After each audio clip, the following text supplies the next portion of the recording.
This is Blasstal. I'm Lucy Dearlove. And I'm Katie Callin. This is episode 1, Moots. Sorry, can I see through to the turnips, thank you? The carving out of vegetables to be skulls, I'm sure that's an ancient thing. I've worked out that the size of the turnip is inversely related to the size of the kid. We've worked that one out. You think it's a song that they sing all around the world, and then you find out years later it's just from the Isle of Man. And in my version, we've got people scribbling on it saying, we used to sing this in 1890. Whoever owned this book had written it. Jenny the witch went over the house and catch a stick to light the mouse. Yeah, that's the one. She was made to stand in Castletown Square with a big white sheet on and a wand and a sign saying that she was using witchcraft and sorcery. Blasstal is a podcast series by Lecca about food and folklore on the Isle of Man. Blasstal is the Manx Gaelic word for tasty, so the Isle of Man version of Lecca. In collaboration with Culture Vannin, the Manx Heritage Foundation, over the next 3 episodes, we're going to dig into 3 of the most iconic Manx foods and find out about the folk stories, songs and traditions that surround them. Starting with this one, what happens on the 31st of October on the island? When I went away, across, and I was like, we're getting turnips for Hop-tu-Naa-ing then, guys? And everyone was like, what do you mean? We do pumpkins and it's Halloween. Pumpkins, no. There's a mallet in there. If anybody brings a pumpkin, there's a mallet for it. We do not like pumpkins. No. Very anti-pumpkin over here. Yep. I didn't realise carving pumpkins could be so controversial. Regular listeners to Lecca might remember you, Katie. The last time we visited the Isle of Man together, Katie's homeland, we went to the World Bonnog Championships and made an episode about that. But when we were there, it just seemed like there was so much more to explore. So here we are. So Katie, what happens on the 31st of October on the Isle of Man? Well, Lucy, the 31st of October on the Isle of Man is Hop-tu-Naa-ing, which I suppose is mainly about 2 things, moots and singing. What is a moot? Great question. So 31st of October in a lot of places, Halloween, you carve a pumpkin. Well, on the Isle of Man, we carve our moots, which are turnips. And that's what we use. We carve them out, you put a face on it, stick a candle inside, and then you head around the village singing. So, is that kind of like trick-or-treating? I mean, I guess kind of. You get dressed up as a witch or a werewolf or whatever you want. You go around knocking on doors and hoping to get sweets or money or, fruit if you're unlucky. But you get them in exchange for singing your Hop-tu-Naa-ing song and not just for knocking on the door and saying trick or treat. It's pretty fun, actually. Oh my gosh. How many did you get? A lot. I got one of these. Whoa, that's huge. Amazing. And I have to say, what was surprising to me when we got there, you'd been banging on about turnips, and then I turn up, and they are actually what I, and I think many others in the UK, would call a swede. And if you're in the US, you would know it as a rutabaga. What's going on there? Look, I'm not a vegetable expert, Lucy. All I know is it's a turnip, a moot is a turnip is a turnip. We use moots. They're turnips. I've never heard of the swede before. It's a moot point. Sorry.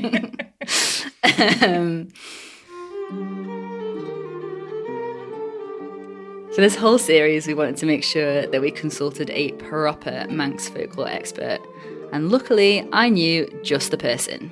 Okay, so footpath sign. Then she said, sharp left. Okay, so left here. Left here. Oh, It's very your funky. mum's car is loving this. Okay, so Sharp left. That's right. Oh! Hold the phone now. I mean, Hop-tu-Naa-ing is a continuous thing. I think it's probably the only really authentic, continuous thing. It's a cold, crisp autumn day on the Isle of Man, and Katie and I are on our way to Annie Kissack's old farmhouse. As soon as we started making this series, Katie knew instantly that we needed to pay her a visit. Do you think this is her? This is her house. I could always get out and be like, Annie. So she said park in one of the fields. Oh, it is. Oh, there she is. Great. Hiya. Hello. Hi. Right. I'm Annie Kissack. Well, I'm lots of different things, but I suppose I'm a retired teacher. I've been teaching a long time on the island. I'm a Manx speaker, Manx Gaelic speaker too, but I've always been interested in Manx music, so I write lots of music for my choir. Fairly recently, last 3 or 4 years, I began to write poems more, and I was lucky enough to become the 5th Manx Bard in 2018. Annie is an old family friend and a well of knowledge on all things Manx, and she has the book collection to prove it. One of the books she got out to show us was by Dr. John Clegg, a Manx doctor born in the 1840s who devoted much of his life, when not practising medicine, to collecting songs and folklore customs from the people he met around the island. He's perhaps best known for the little book here, Cregneash and Manannan, Manx Reminiscences, which is full of folklore that he's come across. You've got a whole version of a Hop-tu-Naa-ing here. And in my version, we've got people scribbling on it saying, we used to sing this in 1890. Whoever owned this book had written it.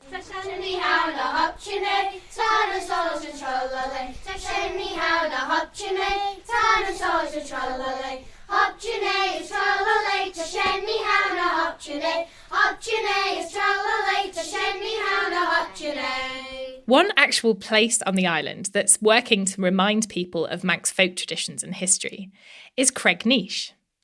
It's an old village that's been preserved as a living museum to represent what life was like in a farming and crofting community in the 19th century. If you look around, pretty much every roof is thatched. Most of the houses don't have people living in them because they're teeny tiny cottages. It's just to remind you of the way of life. Yeah, there's like, if you go in each one, so this one obviously has a fake cow in it that you can milk. Apparently there's no one on the island that's still just thatching though, so there's like one person from across that comes over, and then he wasn't able. Hi. Oh my goodness. Hello. No, okay. Hi. You're so pretty. It's a lovely Manx cat. Every year at Cregneash, the village is taken over by a whole day of celebrations for Hop-tu-Naa-ing. There's traditional Manx folk dancing, music, games, food, a parade, a fancy dress competition, and most importantly... So there's a big pile of... Should we go and have a look at the turnip pile? Sorry, can I squeeze through to the turnips? Thank you. Look at him. Here's a pile of turnips. Great. So basically what you do is you pick which moot you want. Some people like ones with big like nubbins on the bottom, so you can use them as a handle. But then some people like put a drill, like we'll drill a hole through and have it on a string instead. Okay, it really depends what your style is. What you're up for? Oh, I just keep getting a nice whiff of it. Of turnip? Yeah. The smell of moots, I think, is actually my favourite smell ever, especially when they've got their candles in and they're getting a little bit burnt around the edges. Usually we carve our moots out at home with a spoon or whatever you can find in the kitchen, sometimes, a tree saw. Hand cramp is inevitable, but ultimately necessary. However, at Cregneash, they have their own way of doing things that speeds up the process just a little bit.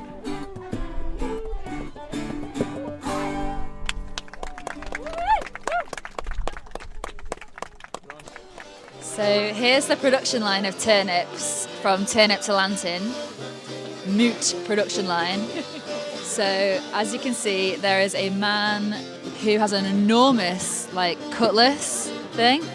Oh, you're right. Like an enormous knife. So there's a man chopping the top off the turnip, then he's passing it to the guy next to him who has a drill with the drill bit at the end. What even is that? It's like on a... Can you see it? It's like on a... It's like a... Whoa! And then he's going to drill all the innards out.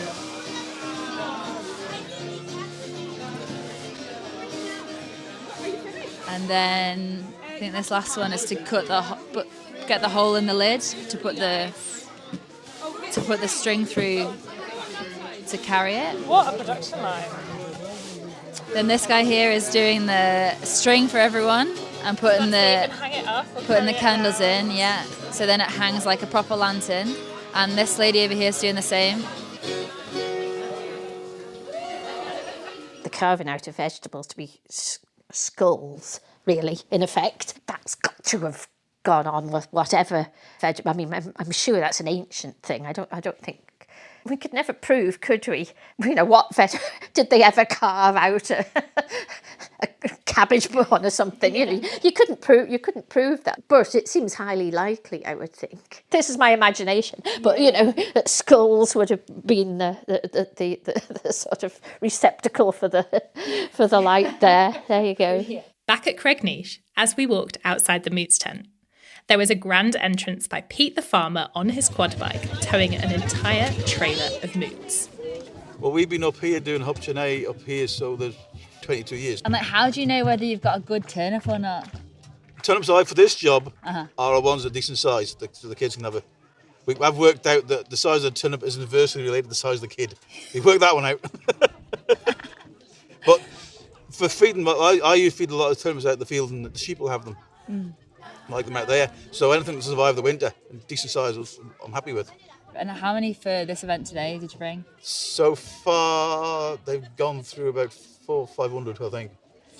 I might have another 20 or 30 out in the field on top of this lot, but I don't know. It's going down. The selection criteria gets less and less, I think. And do you do moots yourself for Hop-tu-Naa-ing? Or are you sick of them by that point? This year done well. I've not been on the cutting line this year. This is amazing for me. It's lovely. No, I've always done turnips, but we've always used to use a spoon. I can do it in 15 seconds. Are you usually on the production line then? Yeah, 15 seconds is a nice time to fly through them. I think I've done one in 13 seconds, but that was speed. That was speed. That's everything line ready to go. We've got some moots at home we're going to carve tomorrow with spoons. We're thinking, like, do you use any of the innards for, like, food yourself, or do you just sort of give them to the animals?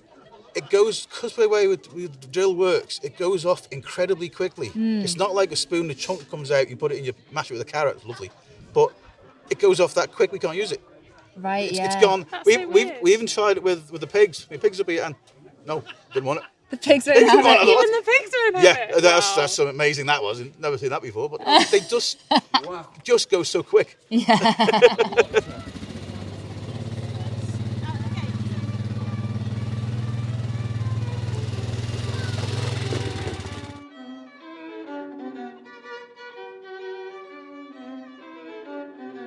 Tonight is the night, as he's calling it. Must be very old, for the tune is in the Dorian mode.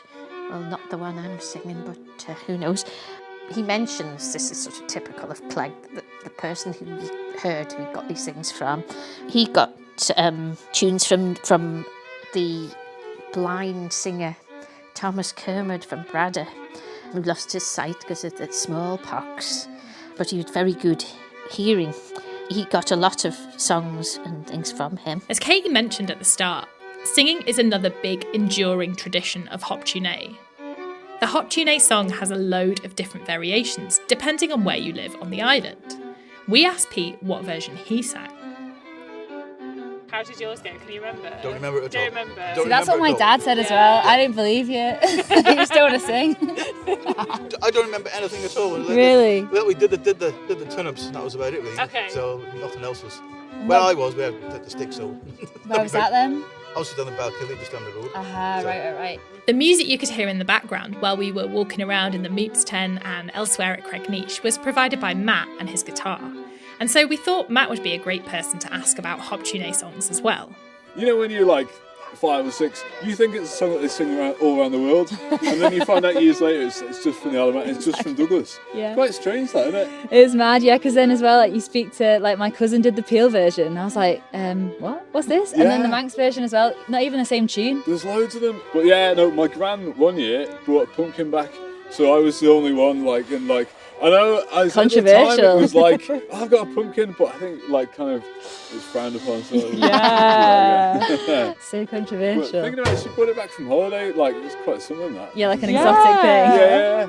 Look at this amazing, vegetable that I found. Absolutely, I hollowed it out. It was much easier to hollow out. It was just kind of... Honestly. But it's no fun, though. It's not the same. My cousin Vicky was also at Cregneash outside the Moots tent where she was working for the day, so we interrupted her, hard at work, to see what she remembered. So it was the Peel version, so it was for Hop-tu-Naa-ing, Hop-tu-Naa-ing, I can't remember off of anymore. We did a mix of the Peel one and the Douglas one. Because the Douglas one's like, Hop-tu-Naa-ing, your mother's gone away and she won't be back until the morning. Ginny the witch went over the house to catch a stick to light the mouse. Yeah. Hop-tu-Naa-ing, that's the one. And then the Manx one is obviously like, Hop-tu-Naa-ing, There's like a Ramsey one and everything. Yeah, there's like a million different versions. Hop-tu-Naa-ing, put in the pot. Hop-tu-Naa-ing, a skull my trot. Hop-tu-Naa-ing, I met an old woman. Hop-tu-Naa-ing, she was bacon bonnet. Hop-tu-Naa-ing, I asked for a bit. Hop-tu-Naa-ing, she gave me a bit as big as my big toe. Hop-tu-Naa-ing, she dipped it in milk. Hop-tu-Naa-ing, she wrapped it in silk. One common theme you'll notice in many of the versions of the Hop-tu-Naa song is the reference to Ginny the witch. Hop-tu-Naa-ing, tra-la-lay. Ginny the witch went over the house to fetch a stick to light the mouse. Hop-tu-Naa-ing, tra-la-lay. If you don't give us something, we'll run away and we'll light the moon. And as luck would have it, in one of the old cottages at Cregneash, we found Ginny herself. Or actually Lindsay, dressed up as Ginny and there to tell people about her life.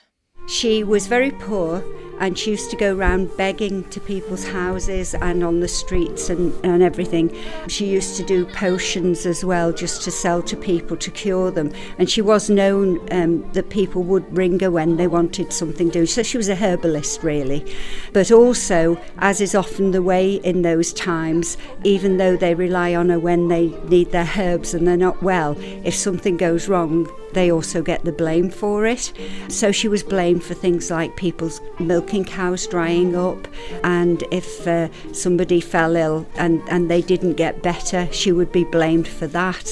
But what finally brought her to the attention of being a witch was they used to go to the corn mill, the poor people used to go to the corn mill and get the last bits of the grain. They were given those, and Ginny complained about the state of the corn the poor people were being given. And apparently the next day the corn mill stopped working and no way could they get it going again. Because of this, she got the blame for it. So they actually imprisoned her in the dungeons under German Cathedral until her trial came up. She was fined. She was made to stand in Castletown Square with a big white sheet on and a wand and a sign saying that she was using witchcraft and sorcery. She was literally allowed to go off and carry on living her life because previously, I mean, you're talking about 1717 here, and previously they had burnt, the Manx people had burnt a woman and her son at the stake, and it was so horrifying and so bad, and people were so upset about it that they never from that time on ever burnt a witch at the stake again over in here and on the island. Yeah, although they still did it in the UK, so she was very, very lucky. Sadly, she died 7 years later. She died in 1725. So she didn't live very long at all. She was probably just very poor, starved to death. Who knows, you know. But very, very sad story. And of course, with the witchcraft and everything and the sorcery, it's grown up as the story around Hop-tu-Naa-ing. Hop-tu-Naa-ing, me mother, because not me father, in some places it's a father. Me mother's gone away and she won't be back until the morning. And then Ginny the witch went over the ditch and everybody else realised was singing house. Yeah, I we thought, said house. I know, I thought, was it just us who sang it? And to get the sticks to lather them out. And we always thought, Mum always said that was to whack the devils out. So, you know, and then I'm thinking, lather them out? Is it just us that says... So did you say ladder them out? And we said ladder the mouse? Well, we're probably... there might be a sort of instances of deafness here.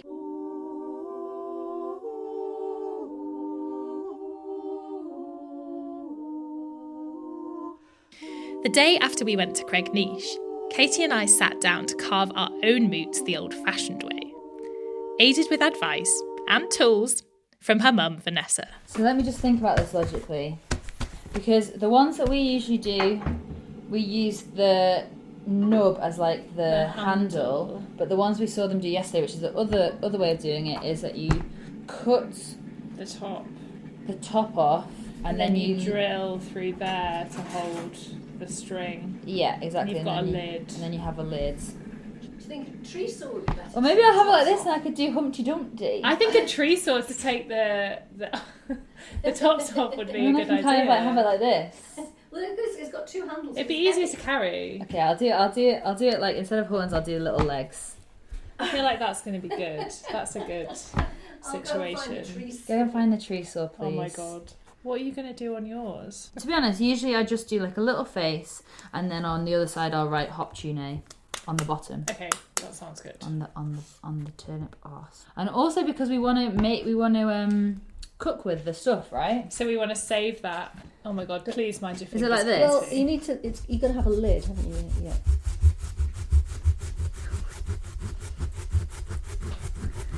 Just a foot long blade. Just hacking into this turnip. Oh yeah. Oh, well, before you take it off completely, there's a trick. Oh no. There's a trick.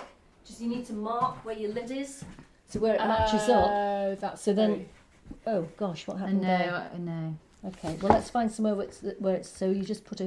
So what you do is you line it up and then you put a nick in it like that, so you can see where they line up. Yeah. Very good trick.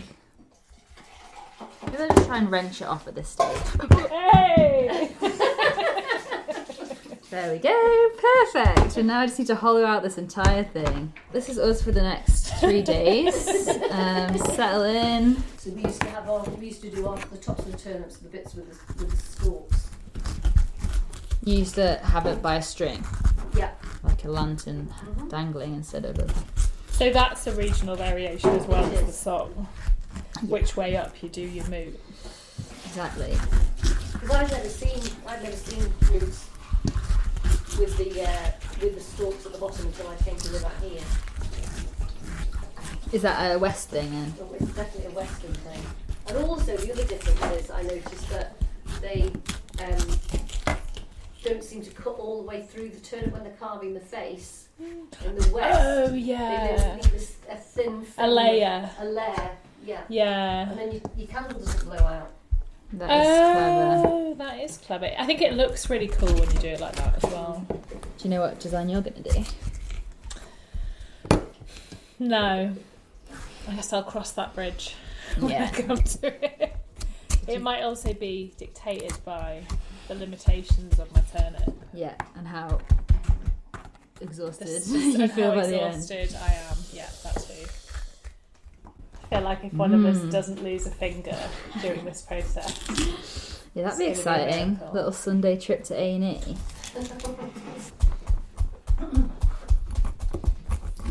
Stab, stab. The crunching you're hearing, although it sounds like we're eating Monster Munch, is actually the noise of our spoons chiselling out the turnips. Moot ASMR, if you will. Do you want to get right inside? Oh yeah.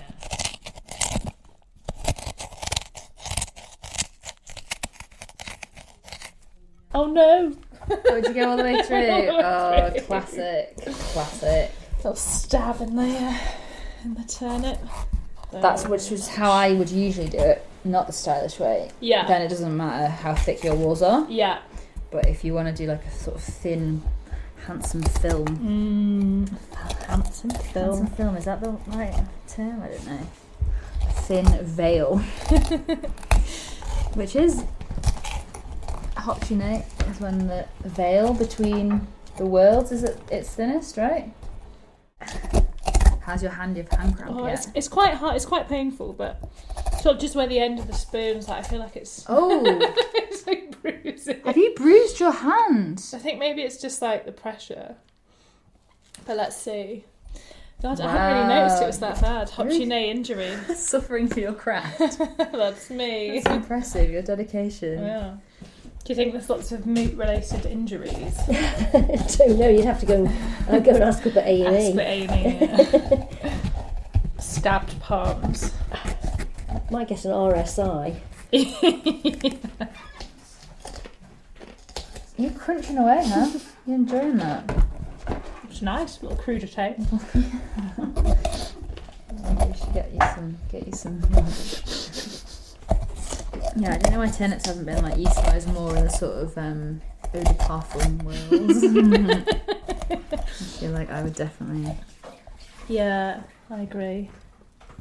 Definitely invest in a perfume. It's turnip scented. Notes of turnip.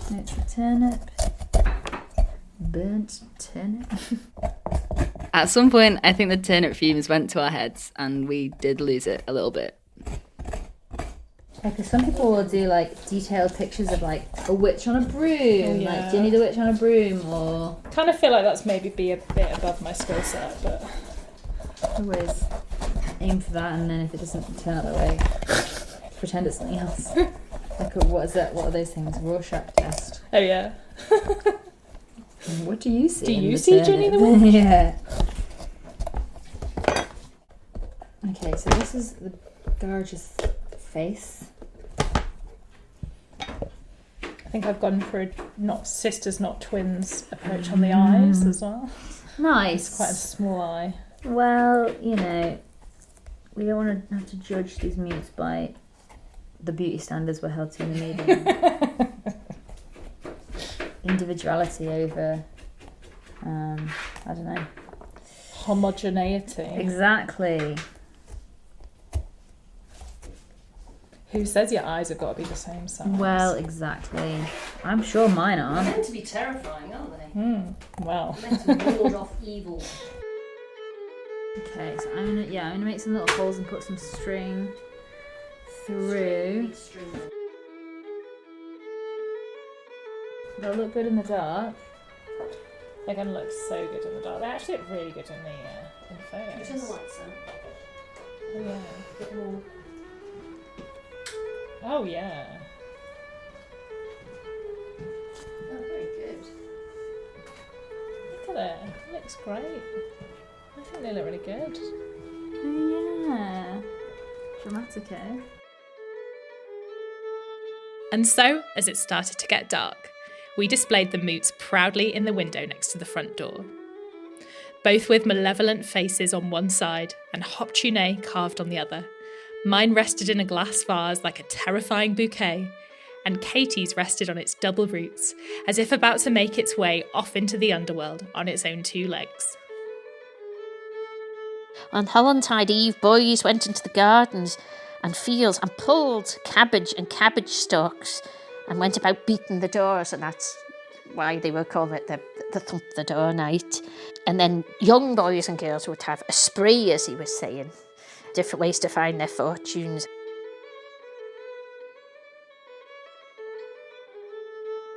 Okay, so now comes the really exciting bit. You've got your beautifully carved Moot, you've got your Hop-tu-Naa-ing costume on, you're looking good and terrifying, and now you get to head out into the night to do some singing and, fingers crossed, get some sweets.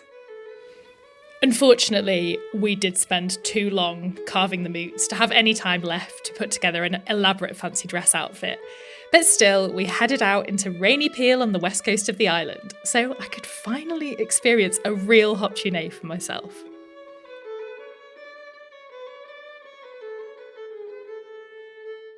Candy time! I want my sweets now. Candy time!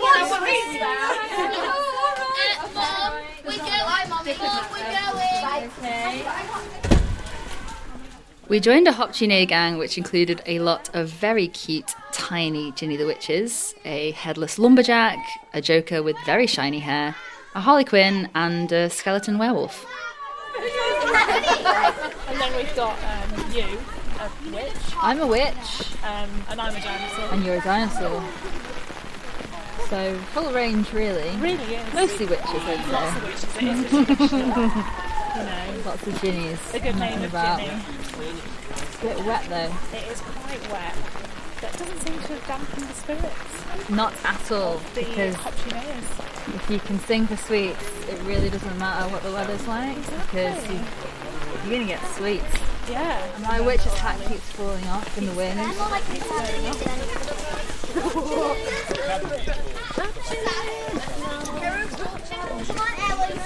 Keep to the path, guys. Don't walk on the grass. I'm going to that house. That house looks like they're festive. Yeah, we should probably just Tra-la-lay. If you need a lynch, we know the house to fetch a seat to land in the house. Hop-tu-Naa-ing. Tra-la-lay. If you don't give us something, we'll run away with the light of the moon. There you go, guys. To Gregor Maya. Thank you. You got to be famous. Thank you. Yeah, I'm freezing. Is there any more than only two? Yes. Are you skeleton? That was mine. I am a skeleton. Thank you.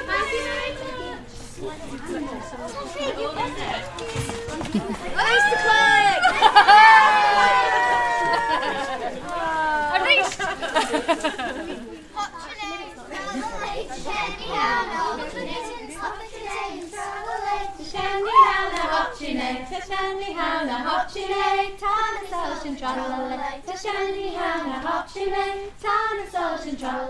Hop-tu-Naa-ing, tra-la-lay, to Hop-tu-Naa-ing, tra-la-lay, to Hop-tu-Naa-ing, Hop-tu-Naa-ing, Merrick-la-houna, tra-la-lay, Nagadi-houna, Hop-tu-Naa-ing, Merrick-la-houna, tra-la-lay, Hop-tu-Naa-ing, tra-la-lay, to Hop-tu-Naa-ing, Hop-tu-Naa-ing, tra-la-lay, to Hop-tu-Naa-ing, Gallicus-Gallagh, Hop-tu-Naa-ing, Shibbery-Gowny, tra-la-lay, Gallicus-Gallagh, Hop-tu-Naa-ing, Shibbery-Gowny, tra-la-lay, Hop-tu-Naa-ing, tra-la-lay, to Hop-tu-Naa-ing, Hop-tu-Naa-ing, tra-la-lay, to Hop-tu-Naa-ing, Hop-tu-Naa-ing, Beasties, Hop-tu-Naa-ing, tra-la-lay, let me pound, Hop-tu-Naa-ing, let me squeeze, tra-la-lay, Hop-tu-Naa-ing, tra-la-lay, to Hop-tu-Naa-ing, Hop-tu-Naa-ing, tra-la-lay, to Hop-tu-Naa-ing, Hop-tu-Naa-ing.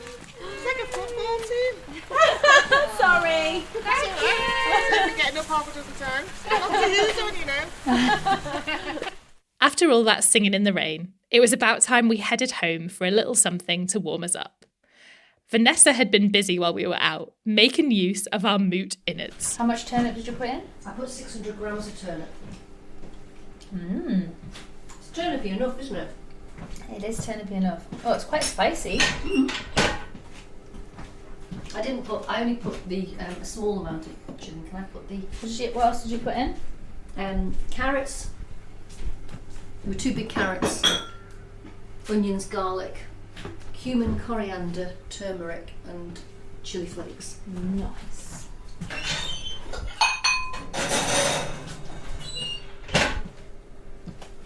Not a bad way to use it.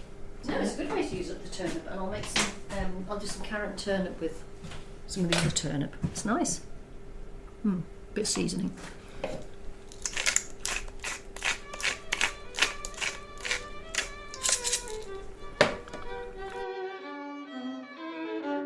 So, Lucy, have I converted you to the way of the moot?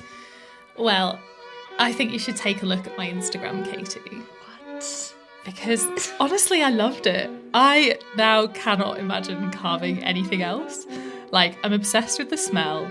I'm obsessed with how terrifying they look. Also, I think sometimes you have to work harder for the reward. Exactly. You have to put some effort in to get some joy out, I think. So yeah, I recommend it to everything. All people from across should adopt the Manx way. If you're listening to this and you are a moot carver, I would love to hear from you. Get in touch with us at Like a Podcast on Twitter or Instagram and show us your moots, because I think this is a tradition that maybe still exists in other places as well as the Isle of Man. And I'd love to find out more. But yeah, this is what I'm always going to be carving from now on. Moot Appreciation Society, engage. Founding members.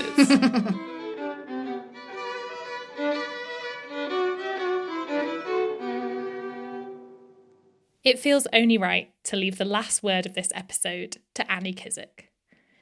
As we mentioned earlier, Annie is not only a Manx folklore expert, but she's also a poet, a former Manx bard, no less. So this one is called Moot, which of course is the Manx turnip for Hop-tu-Naa-ing, and this is one of the ones wrote probably fairly close to that time when I became the Manx bard.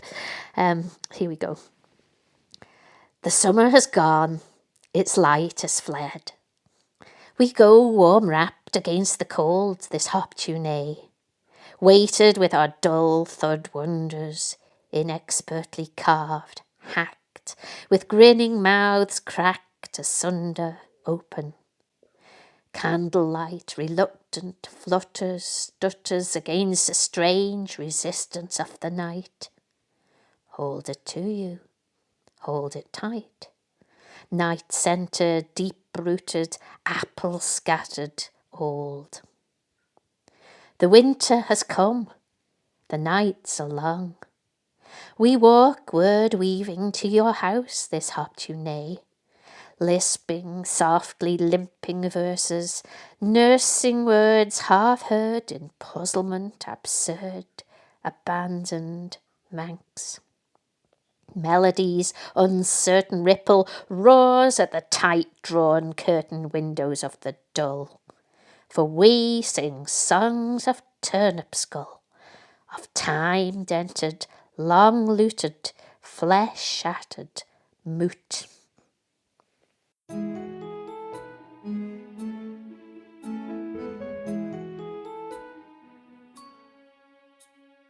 Blasstal is hosted and produced by Lucy Dearlove and Katie Callin. The series was supported by Culture Vannin. Thanks very much to everyone at Culture Vannin. We're so grateful to have this opportunity to explore Manx food and folklore. Thank you also to Annie Kissack, Pete the Farmer and everyone else at Cregneash, Lindsay, Chloe Woolley and friends and family, and of course, Vanessa Callin. Our theme music was composed by Mira Royal. Additional music is courtesy of Manx Folk Dance Society and Caarjyn Cooidjagh. Bespoke illustrations for the series were done by Vicky Webb of Crumpets and Crabsticks. You can see those on the Lecca website, leccapodcast.com, and on the Lecca Instagram and Twitter at leccapodcast. On the next episode of Blasstal, Skedden.